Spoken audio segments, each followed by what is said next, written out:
Hello and welcome! In today's video, I'll be showing you how to place objects on a grid using a 2D array. In a previous video, I showed you how to place objects using a 1D array, but this can be cumbersome when trying to create a full-fledged game and not just needing to quickly arrange some objects.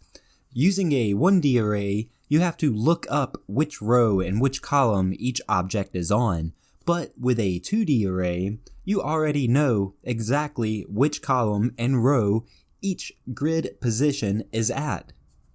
So, let's get started. I'll call my project 2D array. It's just going to be a 2D project. I'll use the currently released version of Unity. We'll create our project.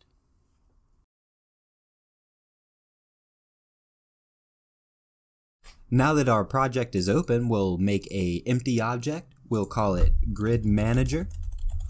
On the Grid Manager object, we'll create a new script called Grid Manager. We'll create and add it. Once it compiles, go ahead and open the script up.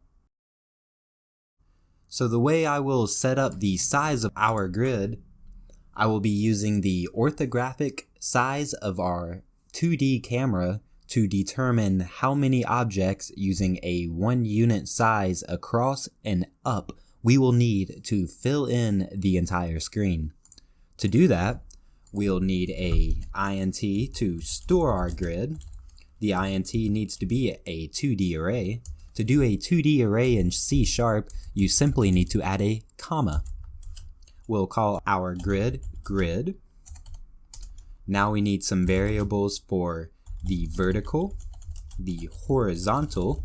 This will hold the vertical and horizontal size of our screen based off of the orthographic camera.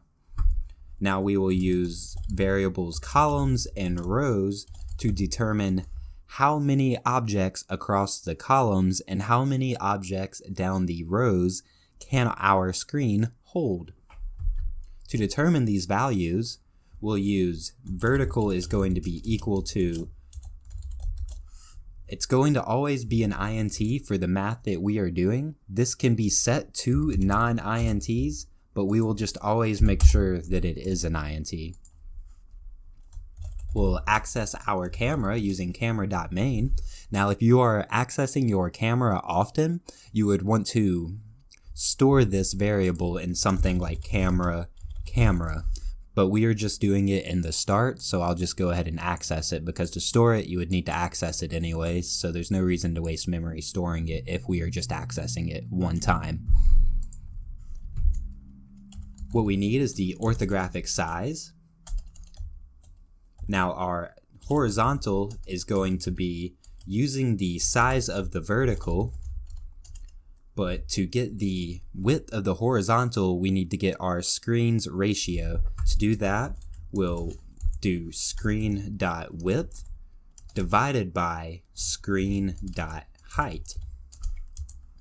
Now we'll multiply the vertical by the ratio using a display of 1024 by 512, which is a 2:1 ratio. That'll give us, with a orthographic size of 5, that will make vertical equal 5, then horizontal will be 5 times 1024 divided by 512, which is 2. So our vertical is 5, our horizontal is 2. So if we were to set our columns and our rows to just 5 and 10, it would be 5 and 10, but we actually need 10 and 20 objects, because 5 and 10 would give us objects from here to here, but we need objects from here to here. So we will simply multiply those two values by 2 for our columns and rows.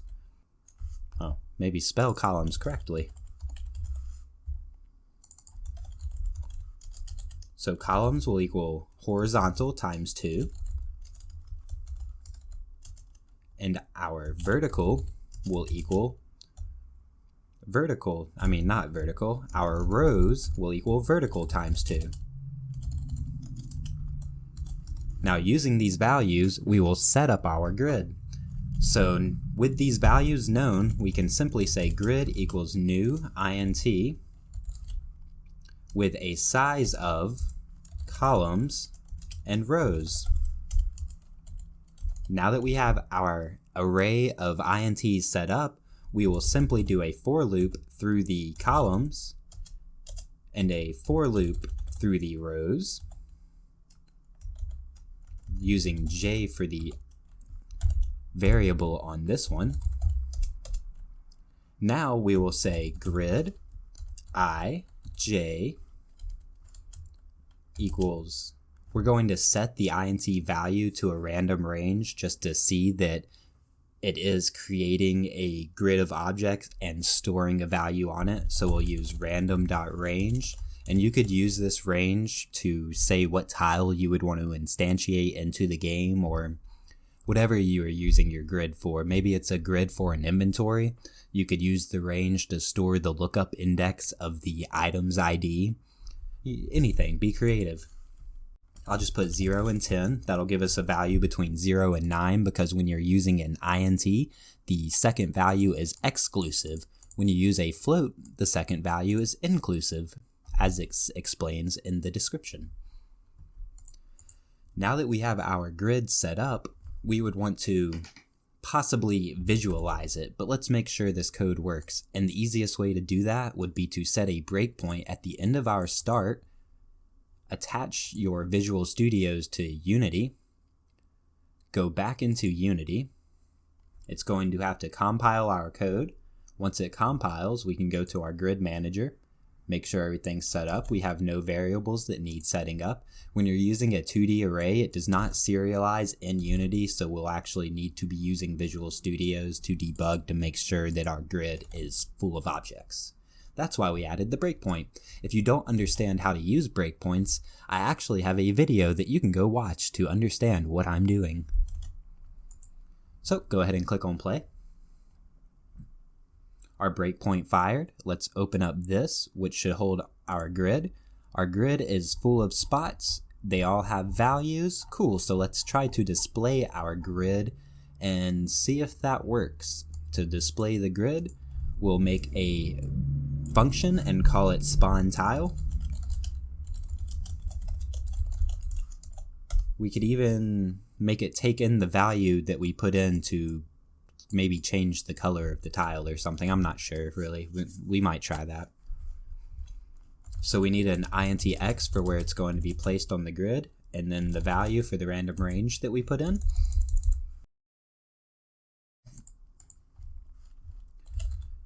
We'll do game object with a capital G. We'll just call it G, is a new game object. When creating an empty game object, you do not need to use instantiate. Just simply say new game object and it will create a game object onto your scene. We can give it a name here. We'll name it its x and y value. We'll say x plus x and then y plus y. Then we'll set its location to the x and y position, which that's going to be x minus horizontal. If we simply said x and y, it would start at 0, 0 and go up, and we would have 20 tiles tiled from the middle of the screen. Going to here would be 10 tiles, and then we would have another 10 tiles outside of the screen. But we want to start from here and go to here for a nice 20 tiles across. To do that, we will take the starting x, subtract the size of the screen, minus half of your unit size. We are using a 1 unit size object, so 0.5f. Do the same for the y, but using the vertical.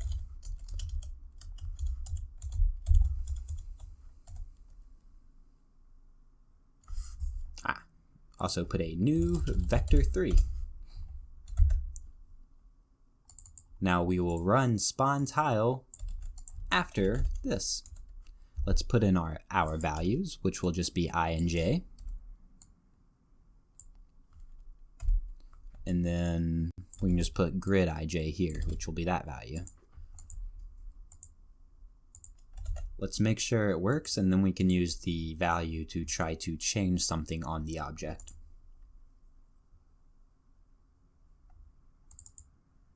It did work, but it's just an empty game object. There's nothing actually displaying on it. If you select them all and put a tag on it, you'll see that we have objects displayed across the screen. Now let's add a sprite renderer to it and change the color based off the value. We'll go back to here. We'll say g.addComponent, sprite renderer.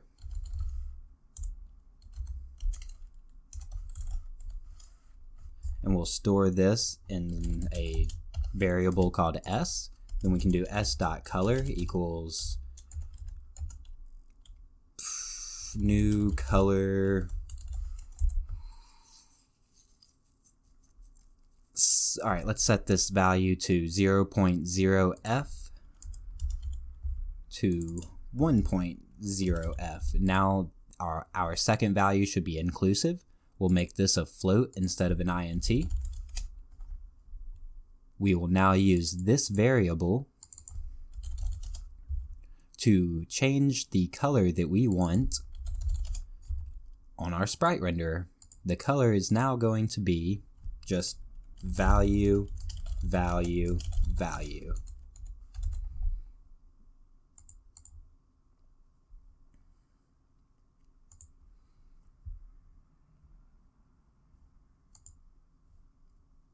And is it because we don't have a sprite? Yes, it is because we do not have a sprite set up. If we go here, right click, create,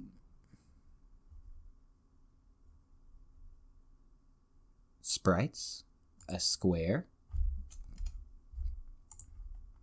It's set up for 4 pixels per unit, so this 4x4 square should be 1 unit across. We can use this sprite in our grid manager. We'll say public sprite, and then we'll set this sprite onto here, s.sprite equals sprite.